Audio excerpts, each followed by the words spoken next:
Livre avec audiobook, 2 nouvelles dedans, livre audio. L'extraterrestre de mon cœur et le truc, je sais plus c'est quoi, mais ça parle de pâtisserie et le concours de pâtisserie. Donc, extraterrestre de mon cœur. Je n'ai jamais pensé que je pourrais tomber amoureuse d'un extraterrestre. Vous savez, on les voit dans dans le journal et ils vous fichent un peu la frousse. Comme ça, tout maigrelet, sans cheveux et l'air tire-bouchonné. Et si vous en touchiez un, rien que pour lui serrer la main, vous vous doutiez que ce serait comme quand vous aviez une quinzaine d'années et que vous étiez un garçon terrien et que vous étiez amoureuse de lui, mais qu'il avait ce truc et qu'il voulait et que vous finissiez par dire d'accord. Mais c'était juste un frotti-frotta parce qu'ici c'est comme ça qu'on disait par ici quand j'étais plus jeune. C'était la toute première fois que vous touchiez. Bon, vous voyez de quoi je parle. En tout cas, c'est ce qui m'a toujours semblé avec les extraterrestres. Presque tout le monde ici partage mon opinion. J'en suis convaincu, les gens de Bovary, Alabama et les environs, je veux dire par là le terrain de camping, de l'autre côté de la grande route et le nouveau camp de caravane au-delà de la carrière. Tout le monde à Bovary a l'habitude que les gens aient un certain style, quand on les regarde, quand on leur parle et tout ça. Tenez, mon père, les lois où je lui ai montré, la fois où je lui ai montré dans le journal, il y a quelques années, comment un extraterrestre avait appuyé à la candidature de Bill Clinton à la présidence et qu'on en avait fait poser un à côté de lui, sans vêtements visibles, soit dit en passant, l'extraterrestre, hein. Bill Clinton, quoique, pas Bill Clinton, quoique ça ne m'étonnerait pas de sa part, à vrai dire. D'ailleurs, rien de ce qu'ils peuvent faire à Little Rock ne me surprend. Donc j'ai montré le journal à mon père, j'ai jeté un coup d'œil à l'extraterrestre, il a grogné d'un air dégoûté, il a dit que ça ne le surprenait pas que des gens pareils soutiennent des démocrates. Des gens pareils n'ont même pas l'air américains. Et j'ai dit non, papa, il vient d'une autre planète. Et il dit que ces gens-là n'ont même pas l'air humains. J'ai dit non, papa, il n'est pas humain. Et mon père a dit, tu vois bien qu'il se trouve un boulot. Mais finalement, je suis quand même bel et bien tombée amoureuse d'un extraterrestre. Mais je l'ai rencontré sur le parking du Walmart et le supermarché ouvert 24 heures sur 24. Avant, on disait un Walmart normal qui fermait à 9 heures du soir. Et quand ils l'ont transformé en supercentre, un tas de gens de Bovary a pensé qu'il n'en sortirait de rien de bon. D'encourager les gens à rester debout toute la nuit. Les Américains se couchent tôt et se lèvent tôt, a dit mon père. Mais il m'arrive à avoir du mal à dormir. J'habite dans le vieux camp de caravane du côté de la Nationale, ce qui n'est pas très loin de Walmart. J'habite là-bas avec Edie, mon chat jaune. J'ai 40 ans et j'ai été marié à un installateur de téléphone qui est tombé amoureux de la télé par câble. Il n'y a pas encore de câble à vous Paris, bien qu'avec un Walmart 24 heures sur 24 ne saurait tarder. Mais pas assez tôt pour sauver mon mariage. Ce n'est pas que ça m'embête. Il m'a dit qu'il fallait qu'il installe le câble. Les téléphones les pas se nourrissaient pas. Il en fallait pour de bon un mobile pour que il ne voulait pas que je vienne avec lui. Que lui et moi c'était fini. Et ça je comprenais, mais il en parlait plus finir des fibres optiques et des trucs que je suivais pas très bien. Alors j'ai dit bon et il est parti. Et d'ailleurs, s'il voulut que j'aille avec lui, je ne l'aurais pas suivi. À Mobile, je n'ai été que 2 fois ou 3 fois. Et ça ne m'a pas plu. Bovary, c'est juste ce qui me va. Du moins, ce que je pensais quand c'était en rapport avec mon ex-mari. Et cette façon de penser ne m'a pas quitté. Comme une tache de pamplemousse sur une robe d'intérieur. Et ce que je peux regretter, je vous jure, de ne pas avoir révisé mon opinion avant tout ça. Mais je suis coiffeuse en ville, papa m'a acheté une caravane, il l'a entièrement payée, Eddie et moi, on y a emménagé, et je suis resté avec toutes mes vieilles idées. J'ai donc rencontré Desi sur le parking. Je l'appelais comme ça parce qu'il parlait avec un drôle d'accent. Mais lui, il me plaisait. J'avais mon insomnie, il devait être dans les 3 heures du magasin, je suis allé à Walmart, et j'étais content qu'il soit ouvert. Je le dirais bien en face de n'importe qui ici. J'étais content d'avoir un endroit où aller quand je ne pouvais pas dormir. Je sortais donc du magasin avec un sac qui contenait un jouet pour Eddie. Une petite souris frissotée, en poil de lapin. Je le crains, je trouve ça drôlement bizarre de tuer tous ces mignons petits lapins. Même que les gens en ont comme animal de compagnie qu'ils adorent pour que l'animal de compagnie de quelqu'un d'autre, d'un genre différent, puisse avoir quelque chose pour jouer. Et c'est ce genre de truc bizarre qui me fait secouer la tête à voir la façon de vie dont est vécue la planète Terre. Daisy m'a aidé à envisager les choses selon une perspective plus vaste. Bien que, pour être franche, ça ne m'ait pas empêché d'acheter de la peluche pour chat. Parce que Kiddy adore ce machin-là. Peut-être qu'aujourd'hui je ne le ferai plus, mais je n'étais pas si éclairé cette nuit-là quand je suis sorti de Walmart. Et j'avais ce jouet, du pain, du saucisson et un aimant de frigo. Je les collectionne en forme de tête de zèbre. Il était debout au milieu du parking et il ne bougeait pas. C'était juste debout immobile comme une vache. Il n'y avait pas une seule voiture à 3 mètres à la ronde et bien sûr son vaisseau spatial n'était nulle part en vue. Ce n'était pas encore ce que je cherchais, parce qu'au premier coup d'œil je ne savais pas que c'était un extraterrestre. Il portait un long trench coat noir avec la ceinture sanglée serrée, un feutre noir à large bord. C'est ce que j'ai vu en premier et il avait l'air bizarre, c'est sûr, habillé comme ça à Bovary. Mais au moins je l'ai pris pour un être humain. J'ouvre la portière de ma voiture et il était toujours debout là-bas. Je lui criais: Vous êtes perdu?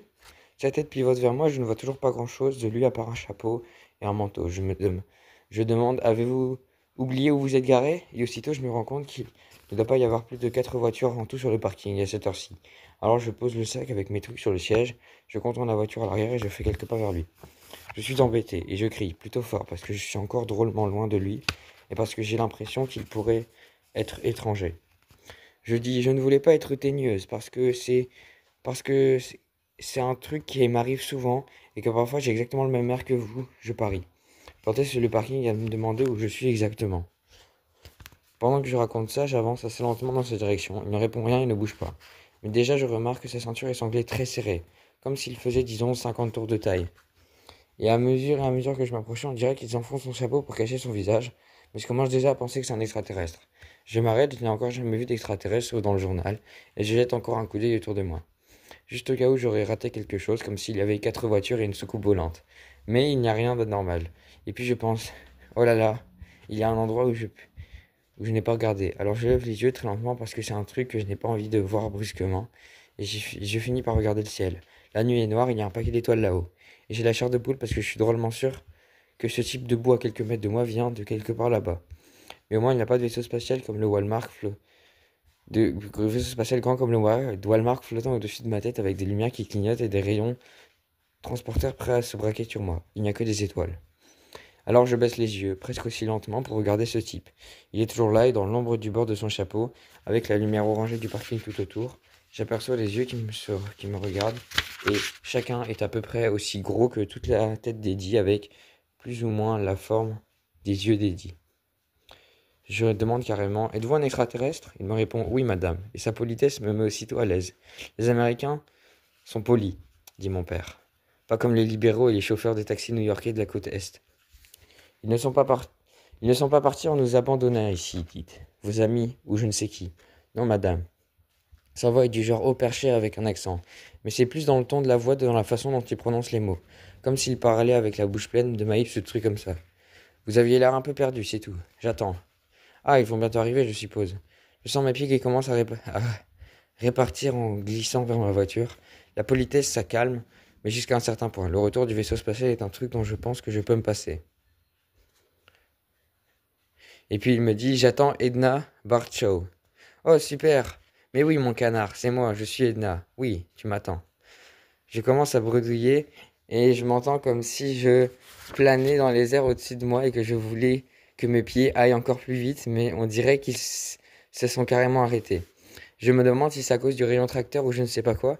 Et puis, je me demande si dans l'espace, ils font des concours de rayons tracteurs qui passent la télé dans les autres systèmes solaires.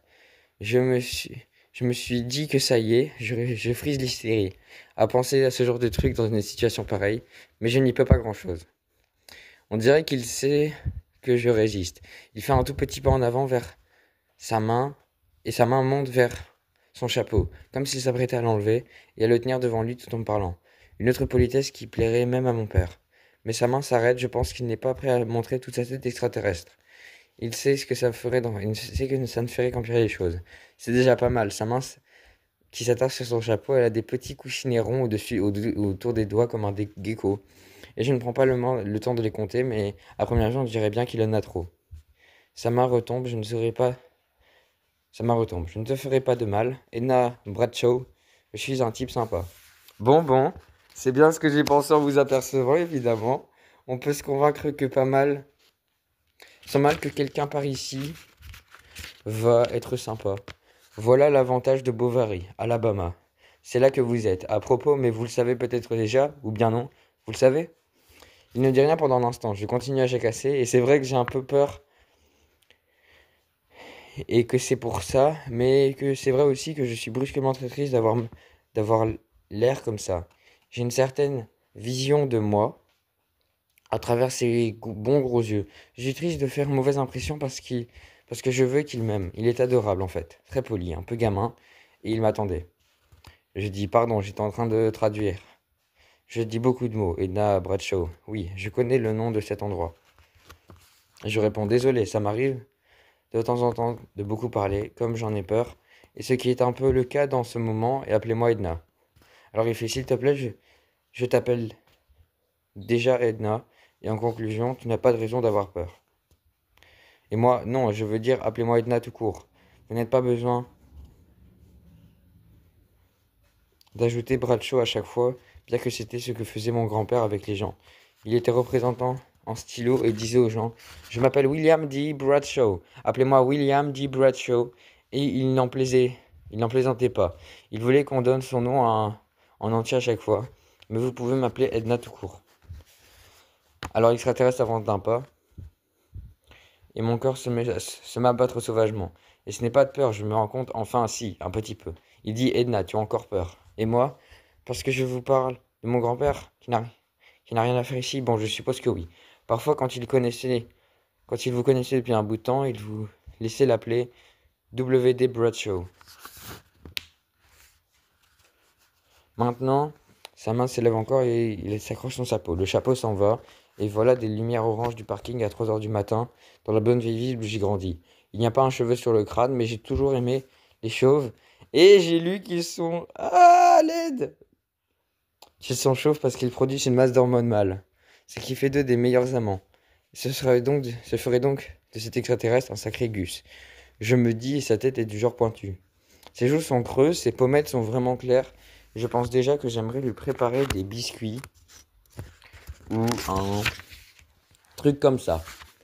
Pas plus tard que la semaine dernière, j'ai trouvé une recette primée sur un aérosol d'huile de cuisine, et donc dont on jurerait qu'il ferait grossir un piquet de clôture. Et bien sûr, il a ses gros yeux et il bat des paupières vraiment doucement. Et je pense que c'est parce qu'il ressent un truc fort. Il déclare: Edna, mon nom est difficile à prononcer pour toi. Moi, je pense aussitôt à Desi et l'essaie sur lui. Alors sa bouche, qui n'a rien qui ressemble précisément à des lèvres, remue à chaque bout et il fait un joli sourire. Il dit: j'ai déjà entendu ce nom.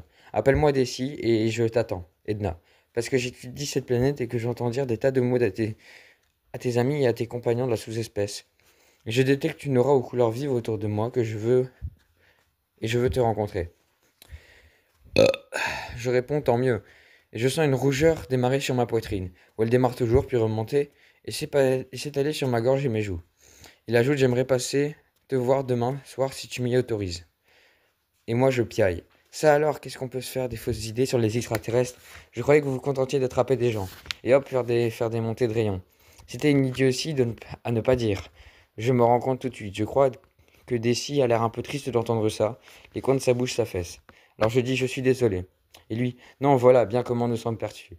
Tu ne fais que dire la vérité. C'est une des raisons pour laquelle je veux te rencontrer, Edna. Tu as toujours de dire ce que tu as dans la tête sans jamais rien essayer de changer. Maintenant, je pense que c'est à moi d'avoir l'air un peu triste, parce que ce n'est pas grave, parce que ça donne un peu une occasion de se découvrir, que Daisy est plus poli, et plus que poli. Ses mains s'avancent aussitôt vers moi, avec leurs petites ventouses tendues pour s'accrocher à moi, et je n'ai même pas peur parce que je sais que ça signifie qu'il m'aime bien, et qu'il est trop raffiné pour me toucher aussi vite.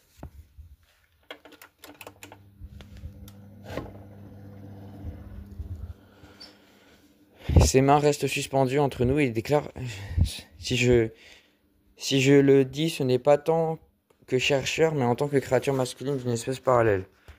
Vous voulez dire en tant qu'homme? Ses yeux aussi de nouveau, vraiment doucement. Oui, en tant qu'homme. En tant qu'homme, essaie d'expliquer que j'aime ta façon de parler.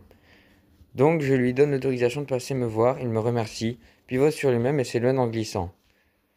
Je sais que ses jambes bougent, mais il glisse, vraiment sans un coup, d'un bout à l'autre du parking, et je vois maintenant pourquoi ce pauvre Desi n'a même pas trouvé un pantalon et des chaussures pour aller avec son trench coat. Il a des jambes et des chevilles aussi maigrichonnes que celles d'une grenouille. Et ses pieds ressemblent beaucoup à ses mains.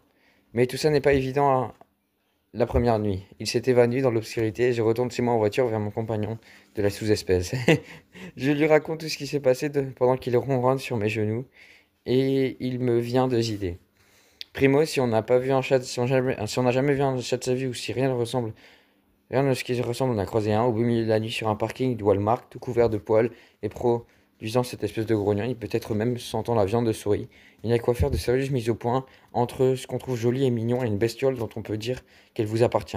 Deux yeux, et j'en éprouve un petit choc. D'ici dit qu'il a entendu comment je parle à mes amis et même à Eddie, et ce n'était pas sûrement en traînant dans le coin, dans son trench coat ou en se confondant au mobilier. Évidemment, si vous avez un vaisseau spatial qui peut emporter la Terre depuis une lointaine galaxie, vous emportez sur la Terre depuis une lointaine galaxie, ce n'est pas étonnant que vous ayez aussi un genre de radio ou un machin qui vous permette d'entendre ce que les gens racontent. Les gens sans être là. Et quand je pense à ça, je me mets à chanter pour Desi.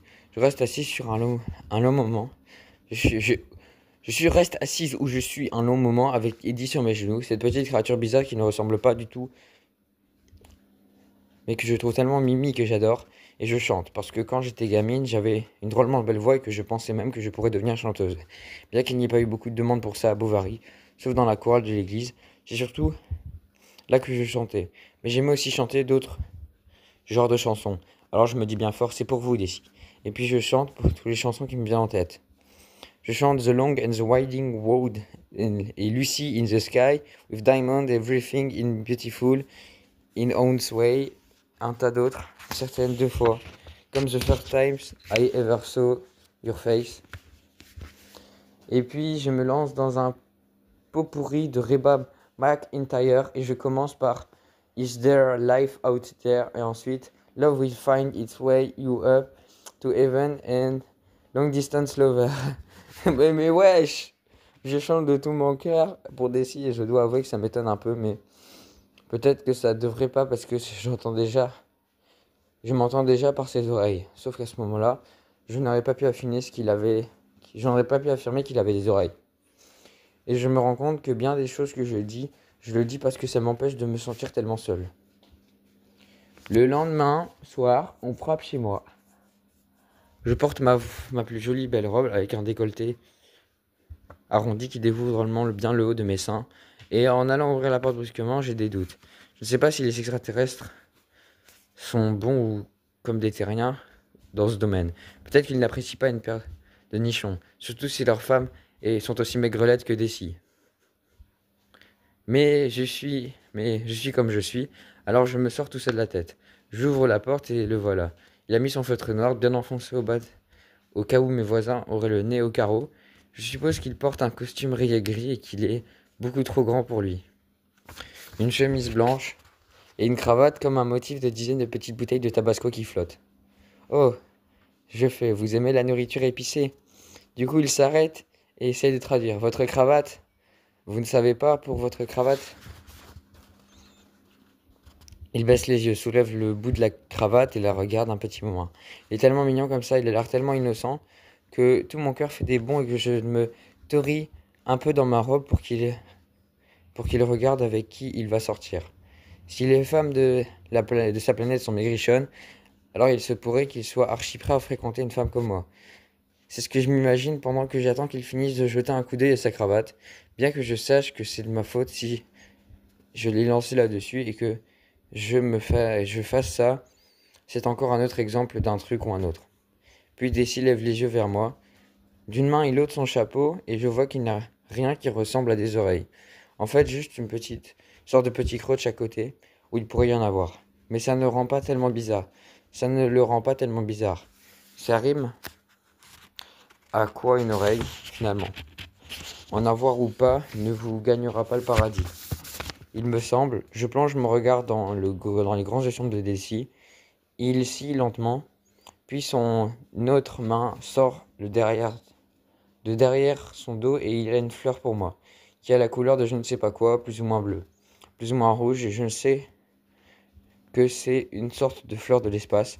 Je lui apprends des mains et je la pèse, et pèse à peu près autant que son fer à repasser à la saveur Sunbeam, bien que cette fleur toute seule. Il dit, je t'ai entendu chanter pour moi. Il tend la main. Si vous voulez connaître le compte exact, il a 8 doigts à chaque main. Je finirai par les compter soigneusement plus tard dans la soirée. Mais pour le moment, il a toujours un paquet de doigts et je me rends compte que je n'ai plus peur. Je tends le bras vers lui et les petites ventouses s'accrochent partout sur ma main. Dessus et dessous, c'est comme s'il m'embrassait là à 8 endroits différents à la fois, sans arrêt. Elle s'attache à moi et elle palpite à chaque fois qu'elle touche, peut-être au rythme de son cœur. Ça fait cet effet-là, les yeux se remplissent de larmes, parce qu'au bout de mes doigts, de cet homme, mes yeux se remplissent de larmes parce que les bouts des doigts de cet homme sont amoureux de moi, je le sais. Ensuite, il m'emmène vers la soucoupe volante, qui est drôlement grande, mais pas aussi grande que je l'imaginais. Certainement pas aussi grande que tout le Walmart. Peut-être juste des rayons de pharmacie et d'articles de ménage réunis. Elle est gardée dans un champ vide derrière ma caravane, où on promet depuis une éternité qu'il y aura un golf miniature, ce qui n'est jamais construit. Et la soucoupe, on ne la voit pas tant qu'on n'a pas le nez dessus. Elle se confond avec la nuit, et il y a de quoi penser qu'ils savent construire cette machine-là. Ils auraient pu dénicher un costume vieux, plus vieux que ça. Et il dit, ils auraient pu dénicher un... What? Tu ne crains rien avec moi, Edna Bradshaw, fils de Joseph R. Bradshaw et petite-fille de William D. Bradshaw. Il s'opère ensuite avec des trucs de famille, sont importants là où il vient. Mais je précise, William D. est mort. Il me reste que mon stylo préféré quelque part dans un tiroir. Il est très beau, il est en or et il ressemble au Chrysler Building de New York. Et Joseph R., tu fais mieux d'oublier pour le moment parce que j'ai bien peur que mon père et toi ça n'accroche pas terrible. Et que j'aimerais pas, autant pas y penser tant que ce n'est pas nécessaire. Et puis Daisy me sourit, c'est à cause de tous ces mots. Et surtout parce que j'ai mon franc-parler quand il s'agit de mon père. Et je suppose aussi parce que je prends le temps de mentionner le beau stylo encre de mon grand-père m'a laissé. Mais mes raisons de parler comme ça, je suppose. Et Daisy dit que c'est à force de m'entendre parler que je lui ai plu. D'ailleurs, écoutez-moi, même maintenant, j'essaie de raconter cette histoire de Daisy et je ne peux pas m'empêcher de m'entendre sur le moindre petit détail, pour les raisons qui sont toujours les mêmes.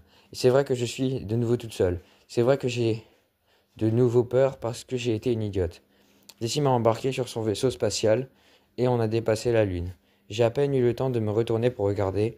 Je voulais essayer de repérer où se trouvait Bovary, mais je n'ai même pas encore trouvé les États-Unis que tout est devenu flou. Et avant d'avoir eu le temps de dire ouf, on était déjà très loin, dans l'espace, et je ne voyais ni le soleil, ni la lune, ni quoi que ce soit de près.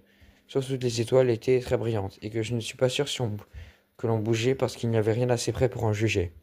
Mais je crois qu'on s'était garé, comme si c'était la version extraterrestre de la route sans issue vers la carrière.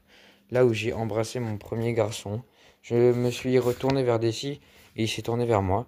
J'aurais dû avoir la frousse, mais non. Ma petite ventouse de Daisy m'embrassait la main, qui... mieux, et puis voilà, qu'on s'est embrassé sur les lèvres, sauf qu'il n'en avait pas. Mais ça ne changeait rien parce que sa bouche était douce et chaude et qu'elle sentait bon. Comme l'aérosol de Binaka pour la laine. Et je me suis demandé s'il avait trouvé sur Terre ou si c'est un truc exactement comme le Binaka qui existe aussi sur sa planète. Et puis, il m'a conduite à sa petite chambre dans le vaisseau spatial. On s'est assis sur des trucs qui ressemblent à des fauteuils poires et on a parlé longtemps de la vie de Bovary et de la vie sur sa planète. Daisy est chercheur, voyez-vous. Il pense que la seule façon pour nos deux peuples d'en avoir plus l'un sur l'autre est de se rencontrer, de parler et tout ça. Il y en a d'autres, là où il habite, ils pensent qu'il vaut mieux utiliser leur machine pour écouter et faire des recherches de cette façon-là en douce. Il y a même un groupe de types là qui dit laissez tomber tout ça, foutez-leur la paix, que chacun reste à sa place. Et j'ai dit à Daisy que mon père serait certainement d'accord avec ces types-là, mais que moi j'étais de son avis à lui. Tout ça m'était très intéressant et très agréable, mais j'ai commencé à me sentir un peu triste. Finalement, j'ai demandé à Daisy. Alors tout ce truc-là, c'est un genre de recherche. Vous m'avez invité pour participer à une étude scientifique. Les gens des sondages Gallup sont passés chez moi un jour et je ne me souviens pas de plus de quoi qu'il s'agissait, mais j'ai répondu aucune des réponses ci-dessus et autres dans la question. À chaque question. Là, malgré toute la sincérité que Daisy disait admirer en moi, je sais pertinemment que ce n'était pas mes réponses à un sondage de Gallup qui me tracassait. Mais j'étais là, embourbé dans mon histoire, et je trouve que c'était un peu hypocrite. Pourtant, il savait ce qui me préoccupait. Non, Edna, ils seraient nombreux sur ma planète à me désapprouver. Ils diraient que c'est la raison pour laquelle nous ne devrions avoir aucun contact avec ton monde. Parce que c'est ce genre de truc qui risque d'arriver. Il s'arrête pile. Pourtant, autant que je sache, il n'a rien à traduire. Et moi, j'ai du mal à avaler le nœud que j'ai dans la gorge pour demander des trucs comme quoi. Alors ces deux mains prennent mes deux mains, et quand vous avez 16 mignonnes petites ventouses sur vous, c'est difficile de décider pour de bon de sacrifier son bonheur. Et c'est comme ça que je me retrouve avec un amant 100% extraterrestre, et arrêtons-nous là, notre formule préférée pour mettre fin aux conversations délicates, au salon de coiffure, sauf que je vous dirais qu'il était chauve, de la tête aux pieds, et que c'est vrai ce qu'on raconte sur les chauves. Ensuite, il m'emmène là où il accueille la fleur, sur la Lune ou je ne sais quelle planète, et il n'y a que ces fleurs qui poussent à perte de vue et de tous les côtés. Il y a des nuages dans le ciel qui sont de la couleur des crottes d'Eddie après une boîte de crabes étant 9 vies. Et ce qui tentait à démontrer que même très loin, un autre système solaire, on ne peut pas tout avoir. Mais Desi aime peut-être ces nuages et peut-être que je pourrais partager son opinion un de ces jours. Sauf que je risque de ne pas avoir cette chance à présent. Alors que j'aurais pu, je suis une triple idiote, et si mon histoire vous a paru un peu décousue, vous allez maintenant comprendre pourquoi. Daisy et moi, on ne bouge pas de ce champ de fleurs pendant un bon moment. Ces petites ventouses montent et descendent sur mes bras, et vont et viennent sur ma gorge et ma poitrine. Parce que je vous garantis qu'un extraterrestre aussi, ça sait apprécier une femme. Bien en chair, surtout aux bons endroits. Mais il n'est pas non plus contre une femme qui parle franchement. Et j'étais là à me demander si je devais lui toucher un mot de ces nuages, ou s'il valait mieux que je me contente de garder les yeux sur les fleurs et la bouche fermée. Quand le voilà qui dit « Edna, il est temps de partir ». Alors il me prend la main et on retourne dans le vaisseau spatial. Il est brusquement très silencieux, et moi aussi parce que je sais que la nuit est bientôt finie. Et puis tout à coup, la Terre est juste devant moi, et même ici elle a l'air drôlement chouette. Tout à fait comme l'endroit où je devrais être, exactement comme ma jardinière, et ma cuve à propane et ma porte à double vantail m'apparaissent quand le soir je rentre chez moi après le travail. Ensuite, nous voilà dans le champ derrière la maison et on dirait qu'il est affreusement tôt pour tout ce qu'on a fait. Et plus tard, je découvre qu'une quinzaine de jours ont passé et que Desi a fait venir un autre extraterrestre pour nourrir Eddie pendant notre abscisse. Qu'il aurait dû me prévenir parce que j'aurais pu avoir des problèmes avec le salon de coiffure. Sauf que les filles m'ont cru vite fait quand j'ai raconté qu'un extraterrestre m'avait emmené.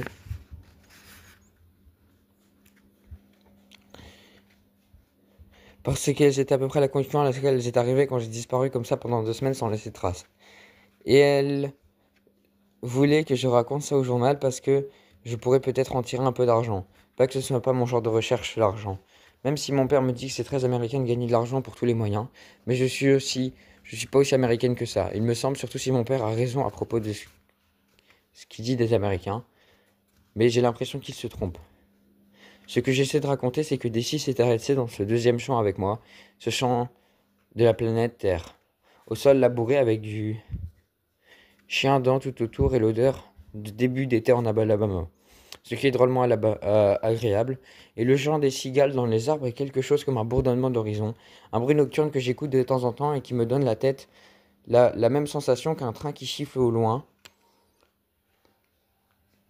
que je tends l'oreille pour entendre, surtout quand je suis au lit avec mon insomnie et qu'Eddie dort à côté de moi. Et ce bourdonnement va au loin, et c'est tout ce vaste monde qui va à ses affaires. Et c'est bien, mais moi je me félicite d'être dans ma petite caravane à Bovary, Alabama, et de connaître tous les visages que je verrai dans la rue le lendemain matin. Alors au milieu d'un champ plein de tout ça, qu'est-ce que je devrais répondre quand Desi m'a pris la main et m'a demandé de partir avec lui? Il a dit je dois rentrer dans ma planète maintenant, et ensuite partir pour d'autres mondes. Je suis muté, et je ne reviendrai pas ici. Mais Edna, l'amour ça existe sur ma planète comme ici. Voilà pourquoi je sais que c'est bien que nous apprenions à parler, ton peuple et le mien, et pour conclure, je t'aime. Edna Bradshaw, je veux t'emmener, et que tu restes avec moi pour toujours. Combien d'occasions avons-nous d'être heureux? Si je ne voulais même pas partir à Mobile, bien qu'on ne me l'ait pas demandé, c'est vrai, et de toute façon là-bas je n'aurais pas été heureuse. Donc ça ne compte pas comme une occasion ratée. Mais là c'était différent. Comment pourrais-je aimer un extraterrestre? Comment pourrais-je être heureuse dans une lointaine galaxie? C'était des questions auxquelles je devais répondre immédiatement, dans les senteurs de l'été à Alabama, avec mon chat qui m'attendait, même si je suis certaine qu'il aurait pu partir avec nous. Le problème est avec mon père qui habitait juste au bout de la ville, même si à vrai dire il ne m'en manquerait pas, beaucoup, que le bon Dieu me le pardonne, et j'aimais vraiment mon extraterrestre. Je le savais et j'aime toujours, j'aime son être tire-bouchonné, chauve, timide, poli et malin comme un singe. Mais on ne peut pas tout comprendre d'un seul coup. J'étais plus ou moins arrivé au bout de mes possibilités cette nuit-là. Alors je me suis entendu déclarer, moi aussi je t'aime Dessy, mais je ne peux pas expliquer, je ne peux pas quitter la planète Terre, je ne peux même pas quitter Bovary. C'est à peu près tout ce que j'ai pu dire, et Dessy n'a pas fait un plat. Il a essayé de me convaincre, bien que maintenant je voudrais, tant qu'il a essayé, a au moins essayé, et peut-être qu'il aurait réussi, parce que m'entendais prononcer ces paroles comme si ce n'était pas moi qui parlais. Comme si j'étais un peu l'écart, mais mon extraterrestre était timide depuis notre toute première rencontre, et je suppose que ce n'était pas son genre de me venir en tête, dès lors qu'il a senti que je l'avais repoussé. C'est comme ça que les filles du salon de coiffure voient les choses. Je suppose qu'elles ont raison, je suppose qu'elles ont raison. Moi aussi, de vouloir que je raconte mon histoire au journal, peut-être qu'un autre extraterrestre va le lire, quelqu'un de la planète de Dessy. Peut-être que Dessy a parlé de moi, peut-être qu'il apprendra à quel point je suis malheureuse maintenant. Peut-être que je pourrais le retrouver, ou qu'il pourrait me retrouver. Parce que je suis malheureuse, je n'ai même pas vu mon père depuis plusieurs mois et je regarde les gens dans les rues de Bovary et je me mets vraiment en colère contre eux. Pour une raison ou pour une autre. Pourtant, je ne bouge pas d'ici, probablement parce qu'il n'y a qu'ici que je pourrais me trouver. S'il le voulait, la nuit, je vais dans le champ derrière la caravane et je tourne autour. Chaque nuit sans arrêt, je tourne sur les étoiles parce qu'un vaisseau spatial ne vient que la nuit et on ne peut pas le voir tant qu'on n'a pas le nez dessus. Ok, fin de la nouvelle. Bah, c'est triste. Enfin, c'est triste, c'est débile et triste. Je sais pas. Au revoir, bonne journée.